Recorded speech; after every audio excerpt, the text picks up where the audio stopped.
现在皮特哥要表演一招古法炼铁，把烧好的木炭碾成粉末，加入一些含铁量高的沙粒，与和泥融为一体，放在炉子上烘烤，再用泥巴捏一个太窑备用。柴火满上，和泥封顶，下面的出气孔全部堵死，完全隔绝空气。经过1夜的焖烧，一批高品质木炭已经破壳而出。把泥巴团子放进炉子，这个鼓风机还挺好用，就是有点费手。最后从里面提炼出一些小铁块，把木炭碾成粉末和泥土混合。下一秒，皮特哥就耍起了陶艺，木炭加满，开启打桩机模式。最后把铁块全部放进杯子里，在粘土块上刻出刀状凹槽，把熬好的金属液体倒进去，用冷水快速降温，在岩石上不断打磨。苦练20年的手速终于派上了大用场。不多时，一把小刀腾空出世。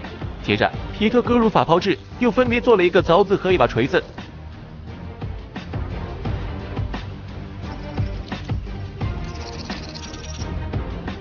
有了这几样工具，皮特哥的丛林生活更是如鱼得水啊！